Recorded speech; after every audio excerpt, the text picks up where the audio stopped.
أعوذ بالله من الشيطان الرجيم. بسم الله الرحمن الرحيم. الحمد لله رب العالمين الرحمن الرحيم مالك يوم الدين إياك نعبد وإياك نستعين اهدنا الصراط المستقيم صراط الذين أنعمت عليهم غير المغضوب عليهم ولا الضالين آمين.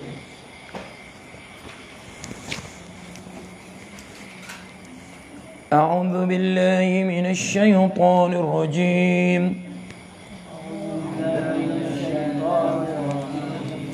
هذا نزلهم يوم الدين. نحن خلقناكم فلولا تصدقون. أفرأيتم ما تمنون. أأنتم تخلقونه أم نحن الخالقون.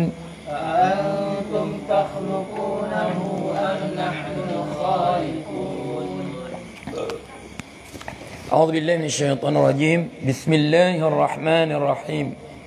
الحمد لله رب العالمين وبه نستعين على أمور الدنيا والدين. اللهم صل على سيدنا وحبيبنا وشفيعنا وقرة عيننا محمد وعلى آله وصحبه وسلم.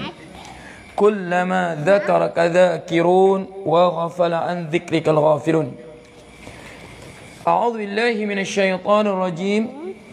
أفرأيتم ما تمنون. أفرأيتم ما تمنون. Maka apakah kamu tidak melihat ma tumnun, apa yang kamu tumnun, makna mani ni satu, apa yang kamu pencarkan daripada air mani kamu. Faham tu? Apa yang kamu pancarkan daripada mani. Okey. Allah suruh tengok. Aantum takhluqunahu am nahnul khaliqun. Adakah kamu yang menciptakannya ataupun kami yang menciptakannya? Sekarang Allah suruh tengok. Sebab tu kita kata Al-Quran ini, man arada ilmal awwalin wal akhirin fa'alaihi bil Quran. Siapa yang hendakkan ilmu orang terdahulu dan orang terkemudian, maka dia berpeganglah, carilah dalam Al-Quran. Sebab Al-Quran ini ayat-ayat kauniyah kita sebut. Ayat kauniyah mana? Ayat yang berkaitan dengan penciptaan alam, penciptaan manusia. Dia terbuka kepada apa? Kemajuan ilmu pengetahuan kita. Okey. Afara'aitum ma tumnun. Tidakkah kamu melihat apa tumnun? Tasubbu, yang kamu pencarkan daripada air mani kamu. Sebab tu kalau kita belajar fiqh apa? Tanda mani ni dia keluar apa? Secara terpencar. Okey. Allah suruh kita lihat. Afara'aitum ma tumnun. Maka tidakkah kamu melihat apa yang kamu pencarkan daripada air mani kamu? Asal kejadian kamu, macam kita sebut semalam, kata-kata Malik bin Dinar kepada siapa? Kepada Muhallaq. Okey, nak tunjuk temberang pada dia, nak tunjuk angkuh pada dia. Amma ta'rifuni, kau tak kenal ke aku siapa? Malik Dinar cakap apa? Naam, araftuka, aku kenal engkau. Awwaluka maniyun qadiratun wa akhiruka jifatun mumtinatun. Permulaan engkau mani yang menjijikkan, pengakhiran engkau bangkai yang membusuk. Wa ma bainahuma, antara mani kau, daripada mani sebelum kau mati. Wa tahmilu bainahuma adhiratun khabithah, kau sentiasa menanggung tahi yang menjijikkan. Ish, jangan bising. Kau ni pergi sana. Jangan bising. Diam. Diam.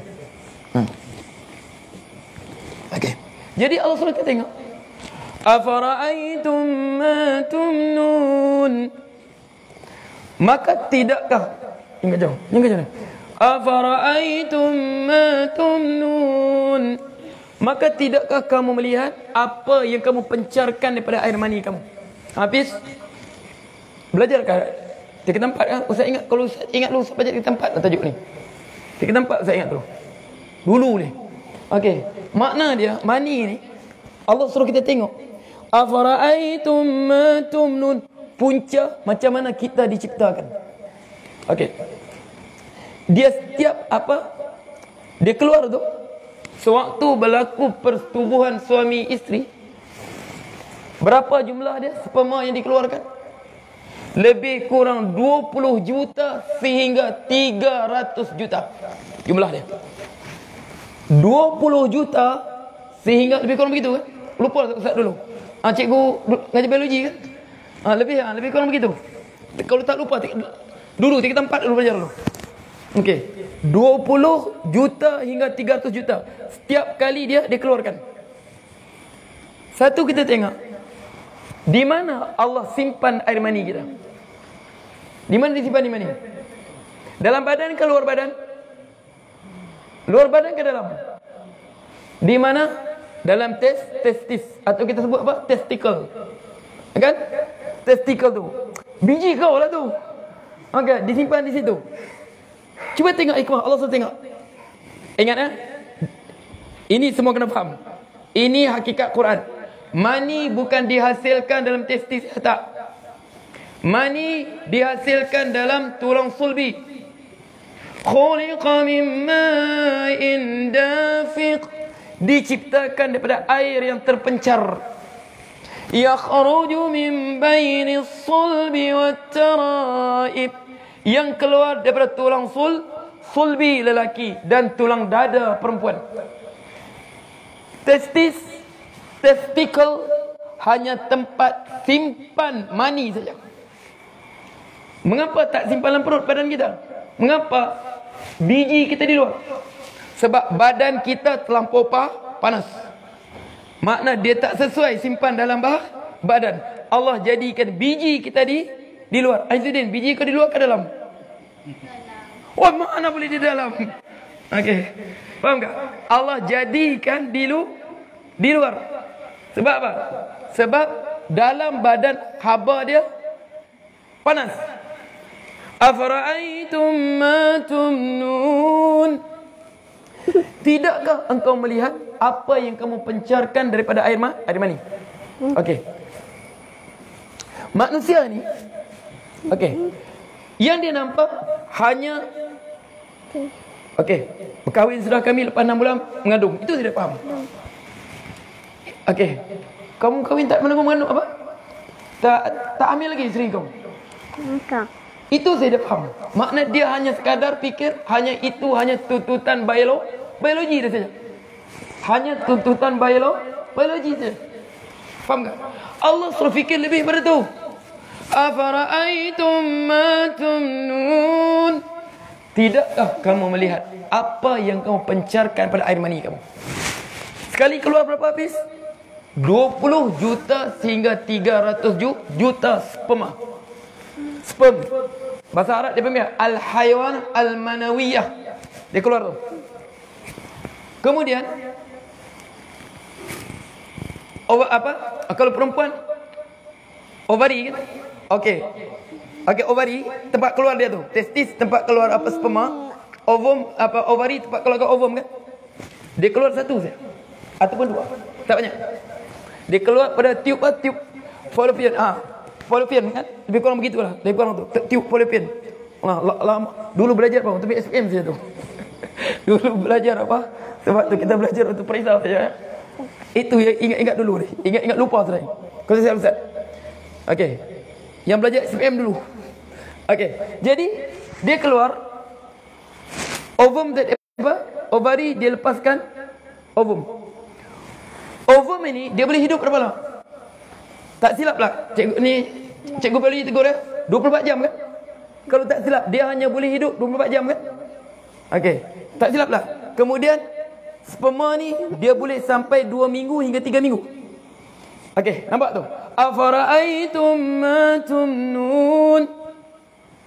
Satu kita tengok. Please. Waktu dia keluar, dia pekat. Dia pekat kan? Dia pekat. Kalau kita biar 15 minit, dia akan apa? Dia akan cair. Mengapa waktu dia keluar, dia pekat? Tapi masuk dalam badan perempuan nanti, dia akan kembali menjadi cair. Afara'aitum ma tumnun. Tidakkah kamu melihat apa yang kamu pencarkan pada air mani kamu? Yang kamu tahu itu hanyalah sekadar tuntutan biologi manusia. Bukan itu saja. Allah tu tengok lagi. Okey, dia keluar berapa?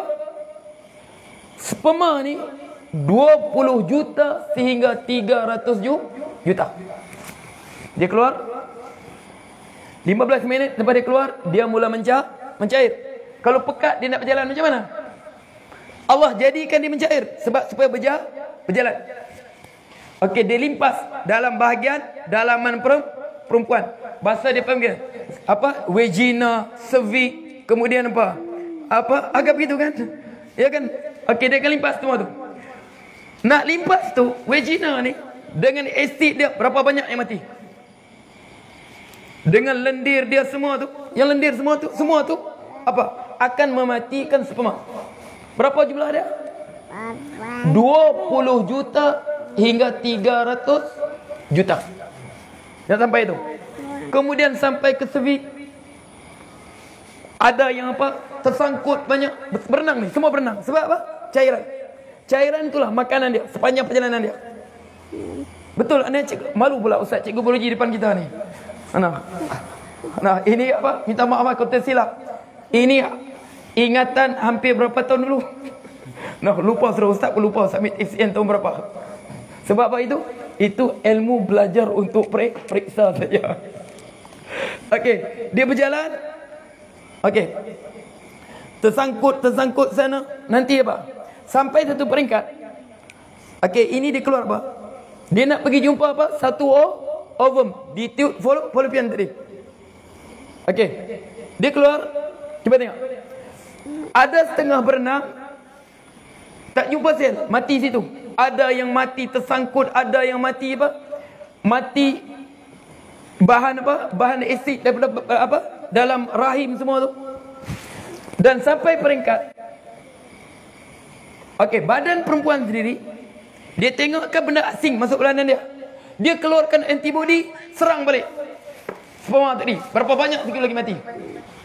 Sampailah peringkat. Nak sampai ovum ni, dia punya sel dia ke dinding sel kita panggil membran ke? Lupa Ustaz dia. Dia panggil apa? Membran sel ke? Membran ke? Okey. Dia kata nak masuk tu, dia tebal. Yang banyak masuk tu, boleh masuk berapa? 1/300 juta. Afara'aitum ma tumnun. Maka tidak kamu melihat apa yang pencar pada mani kamu. Yang boleh masuk berapa? Satu dia masuk. 1/300 juta. Lebih kurang dia. Dia masuk tu. Yang lain pun dia tu tutup dinding. Dia akan keluarkan bahan kimia. Kalau tak salah, dia akan bunuh semua lagi sperma yang tertinggal. Kemudian boleh bergerak ke mana? Dia bergerak pelan-pelan daripada tube fallopian tadi bentuk zygote. Akhirnya faj'alnahu fi qararin makin. Faj'alnahu fi qararin makin.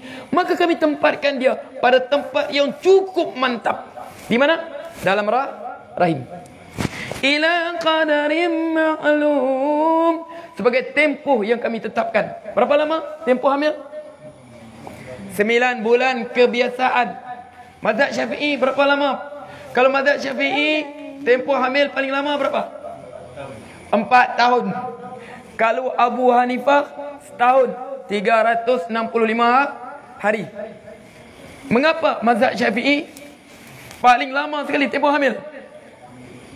Tempoh hamil paling lama dalam mazhab Syafi'i, faja'alnahu fi qararin makin ila qadarin ma'lum, kepada kadar yang kami tentukan. Okey. Paling singkat kehamilan, semua ulama bersetuju 6 bulan.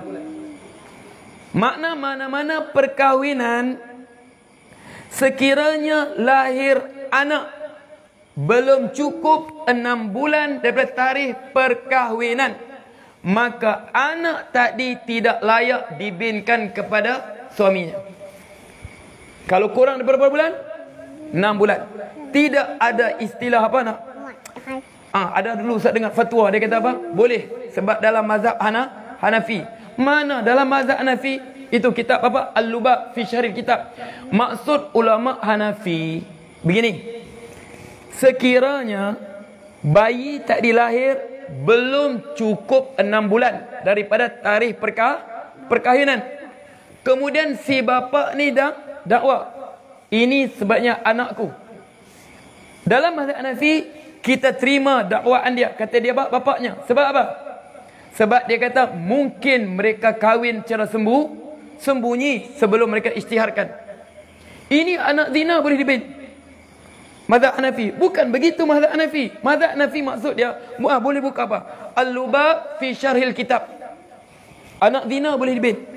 Alasan dia pendapat mazhab Hanafi. Mazhab Hanafi maksudnya, kalau bayi tadi lahir kurang daripada 6 bulan dan bapa tidak dakwa ini anakku.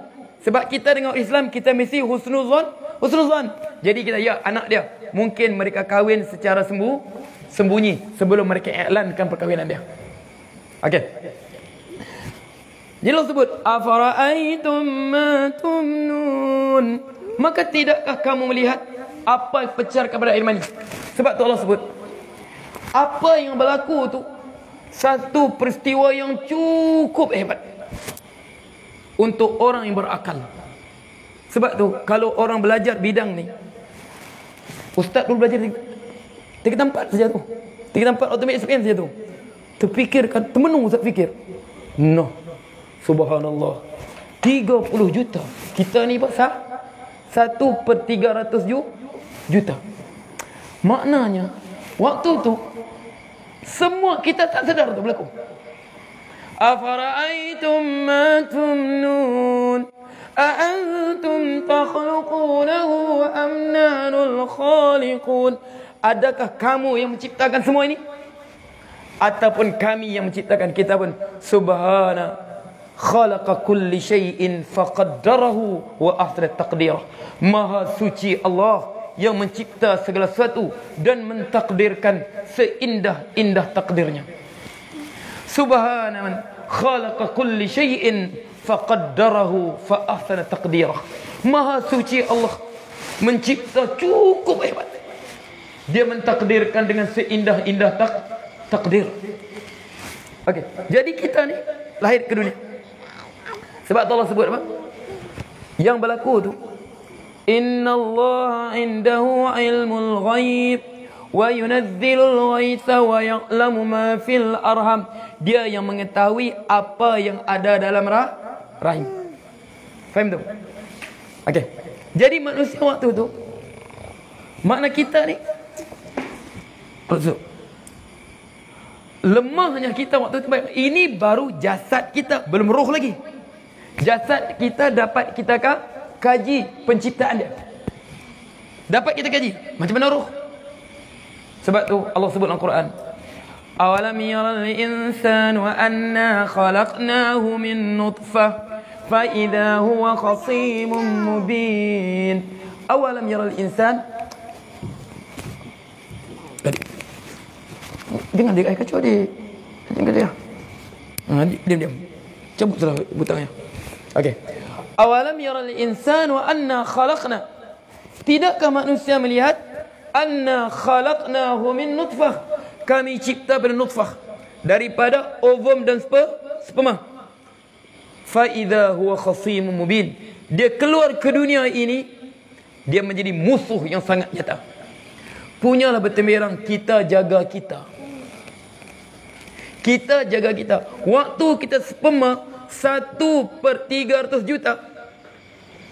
Waktu kita sperma 1/300 juta. Sesiapakah yang memudahkan perjalanan sperma bapa kita itu untuk bertemu dengan ovum ibu kita dalam perjalanan berapa? 1/300 juta. Awalam yaral insanu anna khalaqnahu min nutfah fa idza huwa khasimun mubin. Tidakkah mereka melihat? Tidakkah manusia melihat kami mencipta mereka pada nutfah, hanya sekadar nutfah ovum. Terlampau lemah. Makna kita rasa gitu, ya Allah, kerdilnya kita, la haula wala quwwata illa billah. Kerdilnya kita sebelum jadi manusia. Faham tu?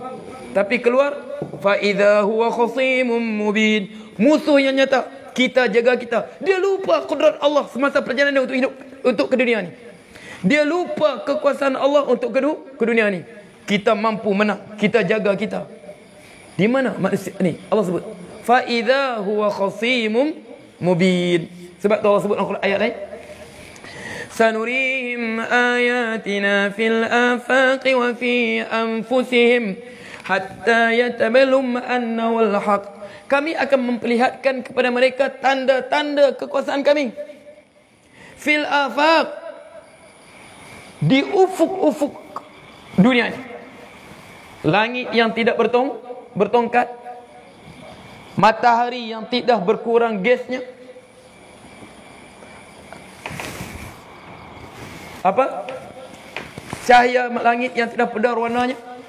Wa fi anfusihim, pada diri mereka sendiri. Macam mana kejadian kita yang penuh hinanya kita, kerdilnya kita, pasrahnya. Waktu tu ibu kita biarpun berlaku dalam perut mereka, perut ibu kita, dia tak sedar apa berlaku. Dia tak sedar macam mana perut dia keluarkan apa? Antibody untuk apa? Untuk menghancurkan sperma yang banyak tu. Semua kita tak tahu. Sebab tu kita manusia ni, innal insana rabbil lakanut. Manusia ni dia ingkar betul dengan Tuhannya. Dia lupa. Allah sebut awalam yaral insanu anna khalaqnahu min nutfah fa idza huwa khasimun mubin. Musuh yang nyata. Dia rasa dia hebat. Allah bagi sedikit ilmu pengetahuan, dia rasa dia hebat. Lahir terus divaksin. Dia rasa apa? Perlukan perlindungan. Sebab sedang Allah sebut walaqad khalaqnal insana fi ahsani taqwim. Kami ciptakan manusia ini seindah-indah, sebaik-baik penciptaan. Maknanya seperti mana sperma kita yang 1/300 juta mampu menghadapi semua sekali untuk sampai kepada ovum dengan penuh. Sebab tadi kita yang paling hebat saja boleh tembus ovum. Allah itu sempurna. Makna dalam perut ibu kita pun boleh hadapi, singkirkan berapa? Baki kawan-kawan spermanya tu untuk sampai ke ovum. Antibodinya, bahan apa? Asidnya dari perut ibu semua dia boleh hadapi. Sebab tu Allah sebut lengkap sudah kita. Sebab tu sekarang Ustaz fikir kadang-kadang kan, kalau pencipta kita ni, sekarang zaman kita penyakit bertambah ke berkurang? Penyakit sekarang bertambah ke berkurang? Sebab tu kalau kita tengok Rasulullah, nanti kita baca tadi, baca bab taharah kan, Allah sebut apa? Rasulullah kenapa perkataan apa? Bukan ilaj. Rasulullah sebut apa? Syifa.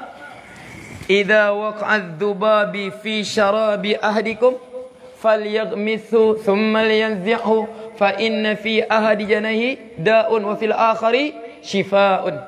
Apabila lalat jatuhlah minuman kamu, selam, bagi lemas dia. Sebab apa? Kerana sebelah sayapnya ada penyakit, sebelah lagi ada penawar. Kita sekarang bukan guna istilah syifa, penawar. Kita guna istilah apa? Merawat. Sekali sakit kencing manis sampai matilah ulang ke hospital. Betul tak betul? Penicillinnya ke. Sekali rawatan kanser, insya-Allah sampai matilah. Kemo yang ke-14 jalan. Kemo ketiga jalan. Sebab kita guna istilah perawatan. Kalau saya fikir begitu. Rasulullah guna perkataan apa? Syifa, penyembuhan. Makna asbab penyembuhan. Asy-syafi huwallah, wallahu a'lam. Kita tengok soalan sikit. Nampak nyutnya. Jelas ya? Ayo kan? Habis? Sebab tu kata, niat kerana Allah. Belajar biologi, belajar kimia, fizik tu niat kerana Allah. Itu al-hikmatu dhallatul mu'min. Kebijaksanaan pengetahuan ni barang orang beriman yang hilang. Fa aina wajadaha fa aqbiya. Di mana didapati pengetahuan tadi, dia akan berhak untuknya. Habis? Okey, jangan niat pada saja. Niat untuk ilmu. Allah tanya, afara'aitum ma tumnun? Tidakkah melihat apa yang kamu pencarkan pada air mani kamu? Kaji. Okey.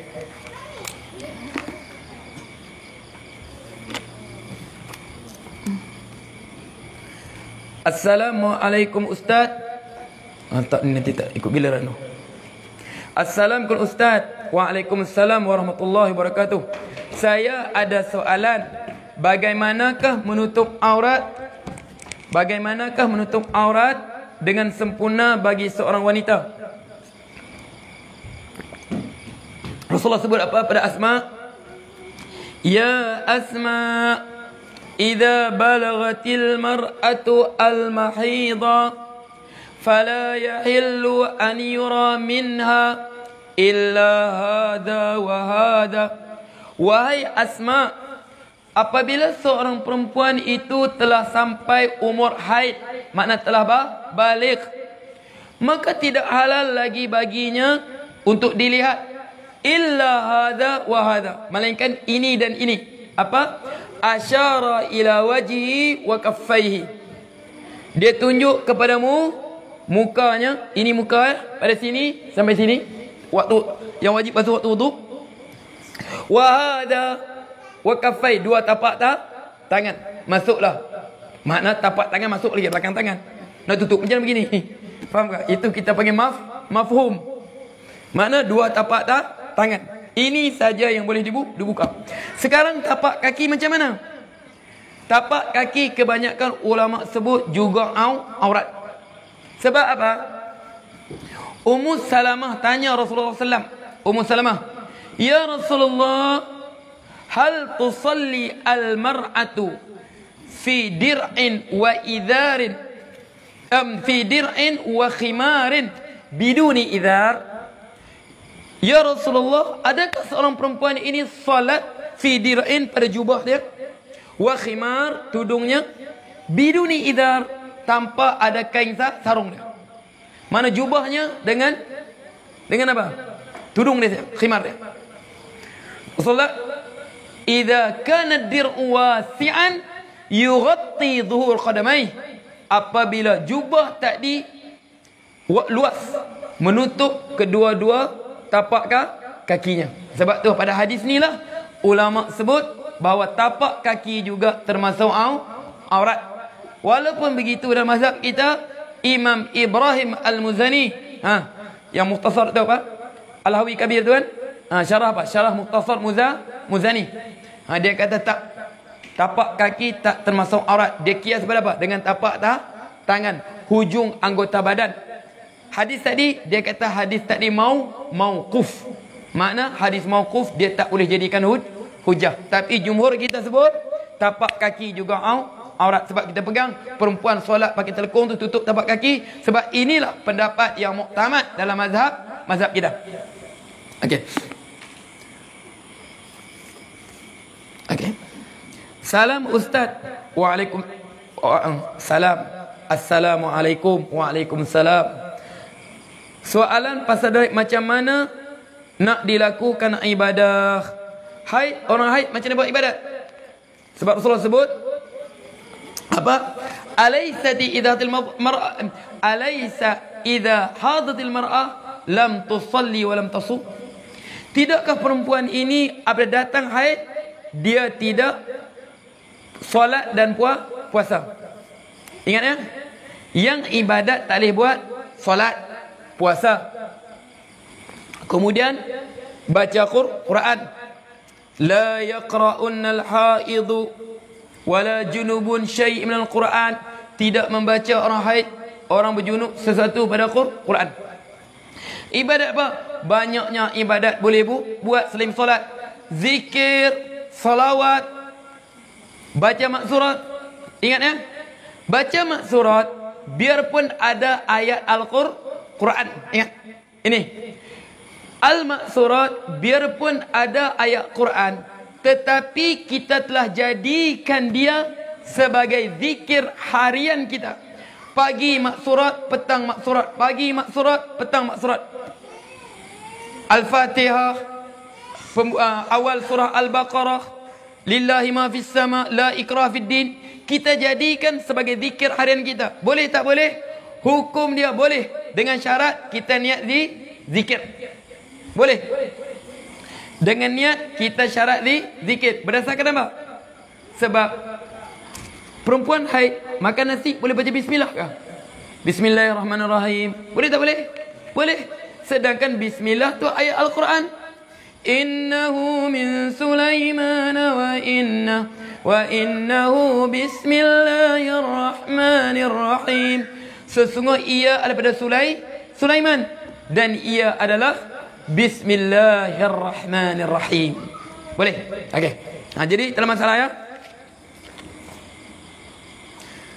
Assalamualaikum Ustaz. Semoga Allah memberi kesihatan pada Ustaz. Waalaikumsalam. InsyaAllah jami'an. Allah al-afiyah mu'afid dunia wal akhirah. Nak tanya Ustaz, setelah selesai solat asar, baru teringat macam kurang satu rakaat. Apakah saya ulang solat asar tadi atau bagaimana cara lain yang patut saya buat? Okey. Dia solat asar. Assalamualaikum warahmatullahi. Assalamualaikum warahmatullahi. Kurang satu pun aku sebenarnya. Syarat apa? Ingatlah, kalau dia sekadar ragu-ragu tak.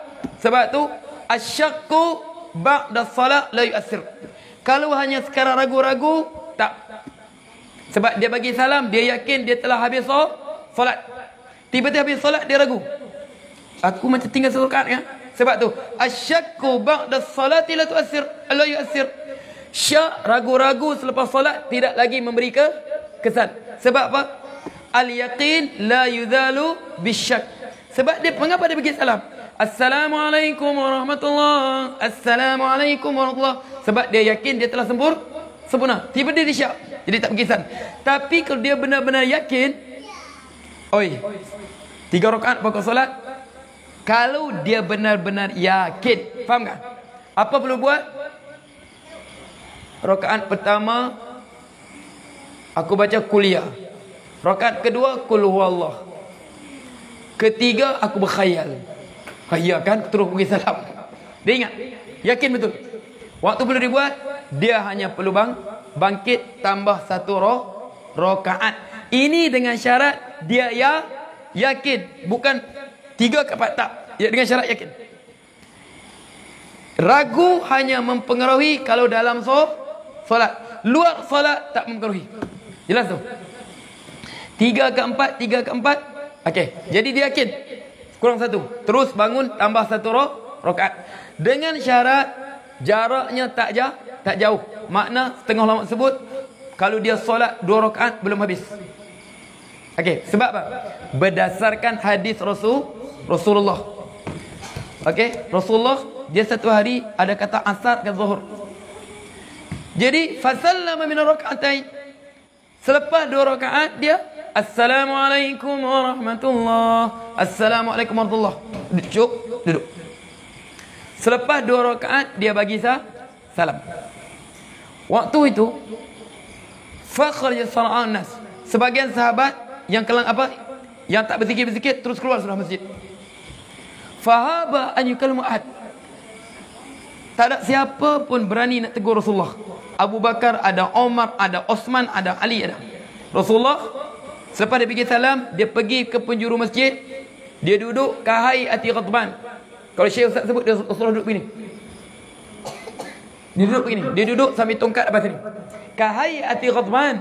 Macam orang yang marah. Asar 2 rakaat dia buat. Setengah kita zuhur. Esok duduk. Waktu itu seorang sahabat diberi gelar Zulyadain. Dia tanya, "Ya Rasulullah, aqsus solat am nasita?" Adakah solat ini diqasarkan ataupun kau lupa? Rasul sebut, "Kilahuma la, lam ansa lam tuqsar." Tidak, aku lupa dan tidak diqasarkan. "Bala ya Rasulullah." Bahkan baru dia hatta yaqrallah. Dia yakin betul-betul dia hanya buat dua rakaat. Rasulullah pergi terus sambung lagi dua rakaat. Hadis inilah makna kalau kita salam belum cukup rakaat, kita terus sambung dengan syarat belum jauh jaraknya. Wadah? Dia faham ya? Ayo.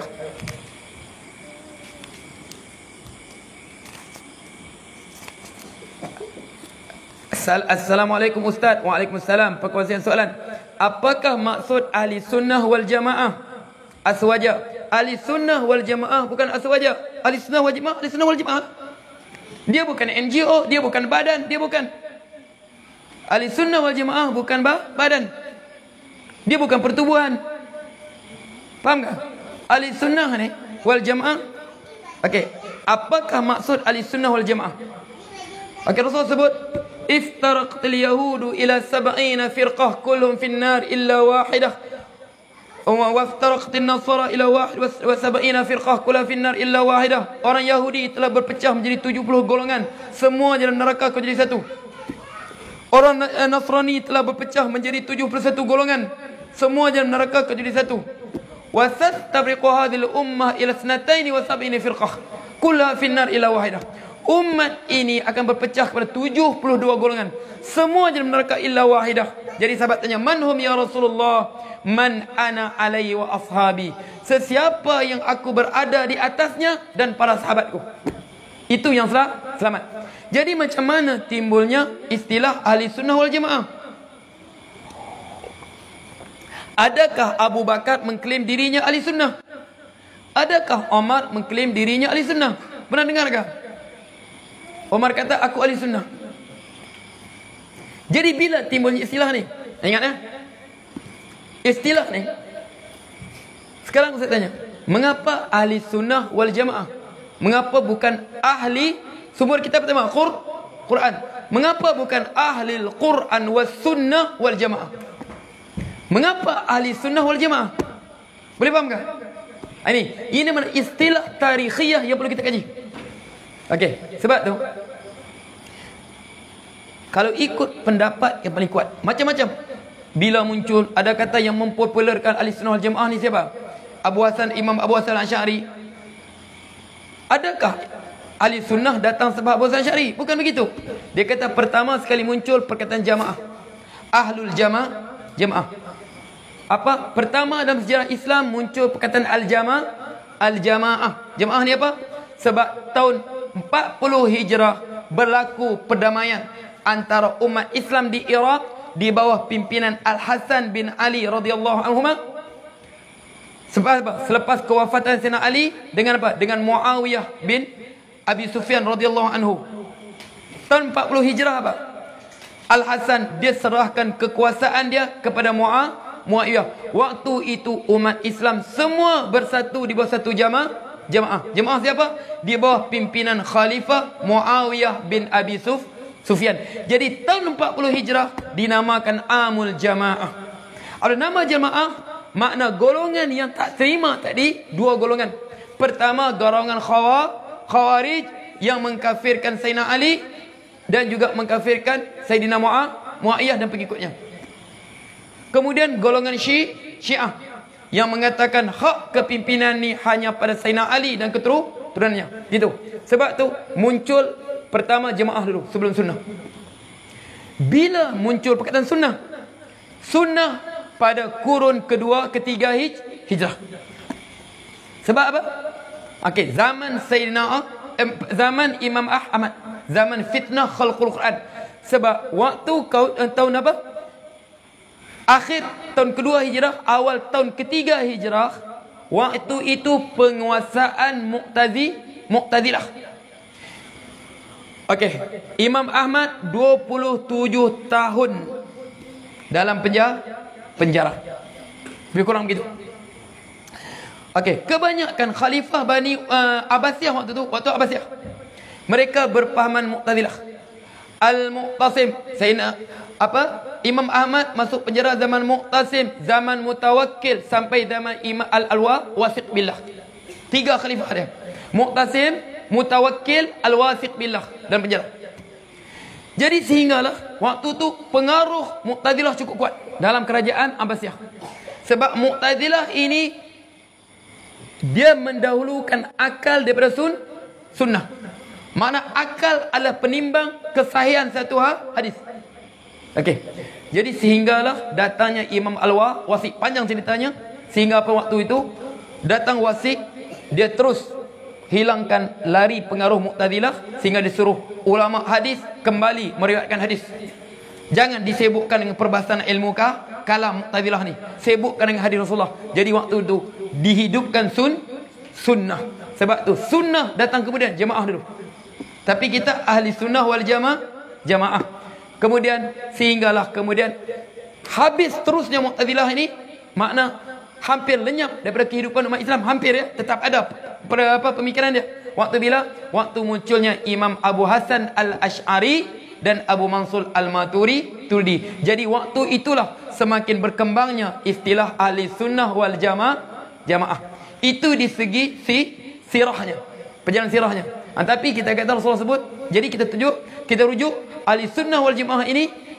Maksud kata Rasulullah, man ana alaihi wa ashabi. Jadi siapa ahli sunnah? Macam Ustaz sebut tadi, ahli sunnah bukan pertubuhan, ahli sunnah bukan NGO. Ahli sunnah adalah golongan yang yang berada cara hidup mereka, keyakinan mereka bahawa kehidupan kita perlu seperti mana ana alaihi wa ashabi. Rasulullah sebut aku dan sahabatku. Ekonomi Islam bukan ekonomi talis campuran sekarang. Pemerintahan Islam bukan pemerintahan sekular campuran sekarang.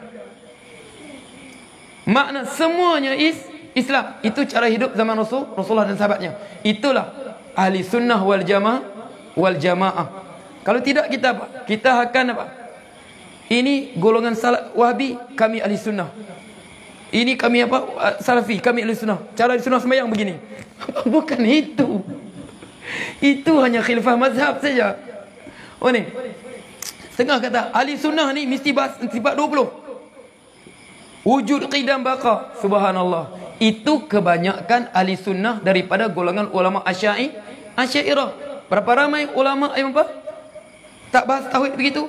Contoh, sebab tu Ustaz pernah tanya Syekh Ustaz. Syekh Abdul Qadir Jailani, dia fiqh mazhab akidah dia aliran apa? Ustaz pernah tanya Syekh Ustaz. Dia kata Syekh Abdul Qadir Al-Jailani mazhab dia bermazhab Imam Ahmad bin Hanbal. Akidah dia akidah taslim. Mana taslim ni? Yang tidak membincangkan tentang ilmu kalam. Serahkan semua pada Allah. Faham tu?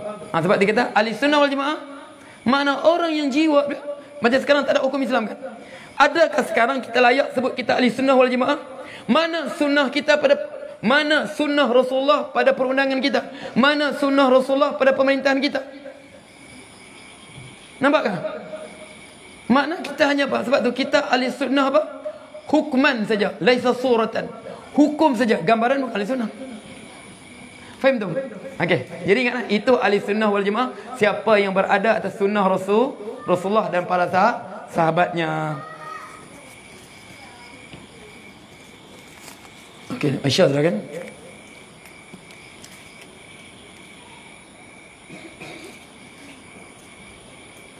Assalamualaikum Ustaz, semoga Allah berkesian, amin ya Rabb. Nak tanya Ustaz, ada saya dengar Ustaz berkata hanya solat yang khusyuk saja yang diterima oleh Allah. Bagaimanakah solat itu sempurna? Betul. Solat tak khusyuk Allah tak terima. Siapa solat tak khusyuk, tak sah solat dia, Allah tak terima. Siapa solat tak khusyuk Allah tak terima. Sebab tu makna khusyuk apa? Wa qumu lillahi qanitin. Berdiri daripada Allah dengan khusyuk. Makna salat kita kena khusyuk. Allahu Akbar. Jangan tengah salat, hoi sini, tak khusyuk lah tu. Makna khusyuk, mulut tak cakap perkara lain, anggota badan ni tak bergerak. Makna tak melakukan perbuatan membatalkan solat. Sebab tu tak khusyuk apa? Tengah solat dia makan. Tak sah lah tu. Sekarang orang hanya merujuk khusyuk ni pada khusyuk hati. Sedangkan khusyuk ni bukan khusyuk hati saja. Khusyuk lidah. Jangan cakap selain pada solat. Zikir-zikir solat, ayat Quran solat. Perbuatan, jangan melakukan perkara yang membatalkan solat. Tengah solat pergi apa? Buat senam tubi. Tak salah. Makna anggota dia tak khusyuk. Okey. Jadi orang banyak merujuk khusyuk ni hanya apa? Kepada khusyuk hati. Sebab tu kita khusyuk hati seperti sebut dulu. Okey. Khusyuk hati, siapa yang kata wajib? Imam Syafi'i. Ulama lain semua bersetuju. Dia kata khusyuk hati ni hanya wajib bila waktu takbiratul ihram. Sebab apa? Nak khusyuk hati sepanjang solat. Kalau kita ni peringkat apa? Fana sudahlah kita. Hilang sudah, tak ingat apa sudah. Jelas ya? Jadi sah maksudnya, tetapi la yuktabu min salati abdi illa man aqila minha. Tidak ditulis pahala seorang hamba itu dari solatnya melainkan apa yang dia sedar dia buat. Faham tu? Makna khusyuk ni okey, tak khusyuk hati sah selain daripada apa? Takbiratul ihram. Tetapi pahalanya berdasar khusyuk kita. Jelas ya? Bukan tak sah langsung. Sah, tak perlu ulang, sah. Kecuali apa? Takbiratul ihram. Tapi dia adalah khusyuk hati ini adalah maqam dalam solat.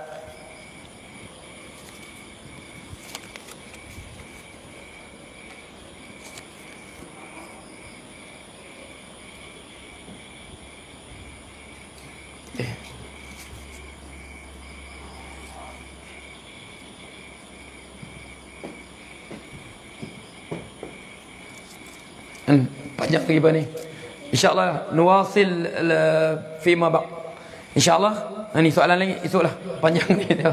Okey. Aku qawli hadza wa astaghfirullah li wa lakum wa billahi taufiq hidayah. Bismillahirrahmanirrahim. Alhamdulillahirabbil alamin. Hamdan hamidin, hamdan syakirin, hamdan yuzila ya rabbakum sultanik.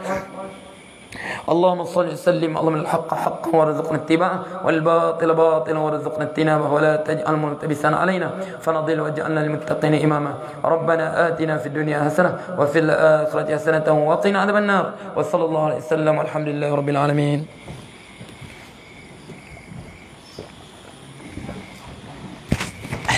يلا من صالح يا محمد صالح. Ada lagi soalan?